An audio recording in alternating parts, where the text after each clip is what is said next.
जब वट सावित्री आती है तभी तुम पति को प्रणाम करती हो, जब दिवाली आती है तब पति को प्रणाम करती हो, जब करवा चौथ आती है तभी चलनी में मुंह देखती हो, बाकी के समय तो तुम जूड़ा बांध के ऐसी बोलती हो कि पति थर थर कांपता है। 16 श्रृंगार में नारी के हाथ की चूड़ी का कलर अलग हो सकता है, चूड़ी की डिजाइन अलग हो सकती है, चूड़ी अलग हो सकती है, चूड़ी महंगी सस्ती हो सकती है, मंगलसूत्र की कीमत ऊंची नीची हो सकती है, पांव की बिछुड़ी की कीमत ऊंची नीची हो सकती है, कान के कुंडल की कीमत ऊंची नीची हो सकती है। तुम्हारे शरीर पर जितने जितने 16 श्रृंगार हैं उसकी कीमत ऊंची नीची हो सकती है। केवल मंगलसूत्र की डिजाइन बदल सकती है, नाक की लौंग की डिजाइन बदल सकती है, कान के बुंदे की डिजाइन बदल सकती है, हाथ की चूड़ी की डिजाइन बदल सकती है, पांव की पायल की डिजाइन बदल सकती है। केवल नारी के 16 श्रृंगार में एक श्रृंगार ऐसा है जिसकी कीमत जो पहले थी वही कीमत आज तक है और उसकी डिजाइन आज तक नहीं बदली। वो मांग का सिंदूर है, एक जैसी डिजाइन है और एक जैसी कीमत है। सारे श्रृंगार की कीमत अलग है, पर मांग में जो सिंदूर डाला जाता है वो एक कीमत का होता है, एक डिजाइन का होता है और एक जैसा होता है और वो सबसे भारी होता है। सावित्री यमराज से कह रही है मेरे पति को छोड़ दो।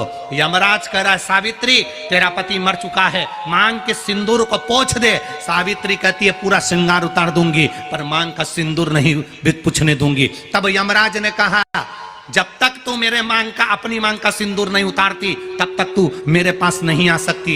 भगवान यमराज से सावित्री ने कह दिया मैं भी तुझे वचन देती हूं यमराज, मेरी मांग में जब तक सिंदूर है, जैसे सीता ने लाइन लक्ष्मण जी ने लाइन खींच दी थी और सीता पार नहीं जा सकती थी, मैं भी तुझे वचन देती हूं जब तक नारी की मांग में सिंदूर है तब तक तू उसके पति को उसके सामने लेकर नहीं जा सकता। यह भी मैं तुझे कह देती हूं। यमराज भैंसे पर सवार होकर सत्यवान को लेकर जा रहा था, सावित्री से वचन पर वचन चल रहे थे। पेड़ के नीचे छोड़कर आए। क्या चाहिए तुझको, क्या चाहिए तुझको, क्या दूं मैं तुझको, कुछ मांग ले मुझसे। सावित्री कहती है क्या दोगे आप, मेरे पति के प्राण दे दो बस वापिस, और कुछ नहीं चाहिए। यमराज यमलोक में प्रवेश करने लगा। मांग के सिंदूर में से थोड़ा सा सिंदूर सावित्री ने केवल हाथ में लेकर अपनी बिंदी पर जो लगाया, सत्यवान को लेकर यमराज अंदर नहीं जा पाया। बाहर खड़े होकर कहता है मांग ले, मैं तुझे एक वचन नहीं, तू बोले तो मैं 2 वचन दे देता हूं, तू बोले तो मैं 3 वचन दे देता हूं, तू मांग क्या चाहिए। तब सावित्री ने कहा देना चाहते हो, हाँ। अब यमराज को लगा कि लालच में पड़ गई सावित्री। तब कहा पहला वचन दीजिए मेरे अंधे सास ससुर के नेत्र वापिस आ जाएं। यमराज ने कहा तथास्तु। दूसरा वचन दीजिए मेरे सास ससुर अपने पोता पोती का मुख देखें। यमराज ने कह दिया तथास्तु। यमराज जाने लगे, फिर आग जलने लगी, कहने लगे अब मैं अंदर क्यों नहीं जा पा रहा हूं। सावित्री कहती है तुमने वर दिया है मेरे सास ससुर पोता पोती का मुख देखें, उनके बेटे को तुम ले जाओगे तो पोता पोती कहां से होगा, छोड़कर जाओ। सावित्री है, पति को वापिस लेकर आ गई। कर्जा मुक्ति के लिए सारे वृक्षों में अगर कोई श्रेष्ठ वृक्ष माना गया है तो वो बट का वृक्ष माना गया महाराज। इसलिए प्रशासनिक कार्य के लिए, मानसिक टेंशन में, परेशानियों में बटकेश्वर महादेव का स्मरण किया जाए।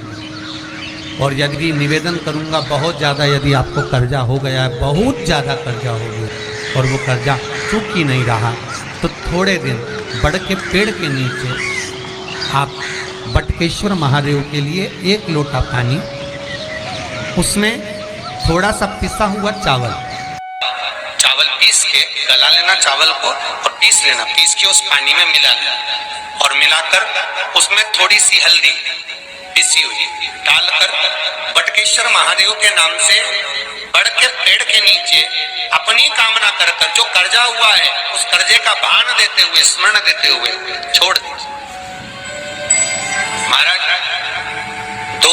सोमवार एक ही जगह पर करना, 3 सोमवार बाद वहीं से बढ़ के पेड़ की थोड़ी सी जड़ उठा लाना और उस जड़ को एक कोई धागे में बांधकर या तो अपने गले में डाल लो या अपनी जेब में पटक लो, उसको थोड़े दिन पटक कर रखो, लगभग 2 से 3 महीना पटक कर रखो।